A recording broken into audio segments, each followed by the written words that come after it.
Television host and travel expert Craig Rowe joined Channel 4's A Place in the Sun last year and has become a much-loved face on our screens ever since.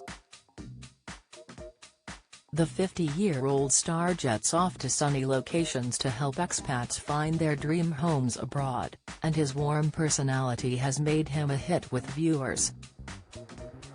Away from the show, the Bristolan presenter enjoys spending time with his family, friends and partner of 6 years, Paul White. It's no secret that Craig is a big fan of traveling and he loves taking city breaks with his other half, often posting social media snaps of the couple in locations like Berlin and Lisbon. Craig, who is of Welsh and Jamaican heritage, has featured on QVC, Sky Travel and CBBC during his television career, and previously worked behind the cameras in production at the BBC. He grew up in Bristol and moved to London in his 20s with his younger sister, but is very much attached to his home city. He told Bristol Live last year, "Even though I left Bristol a long time ago, it's still very much part of my life."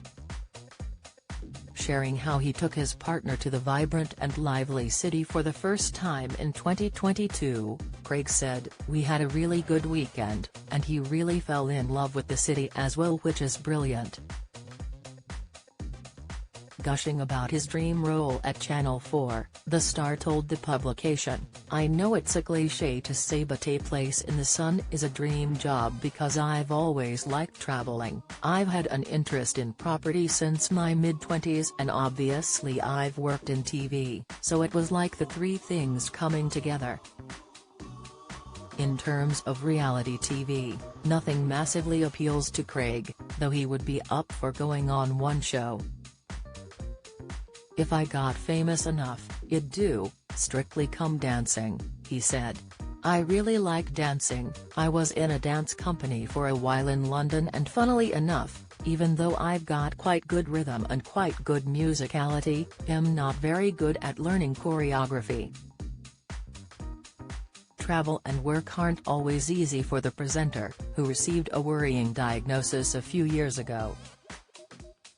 He had been suffering horrendous night sweats for weeks and went to see his GP, where he was diagnosed with high blood sugar levels.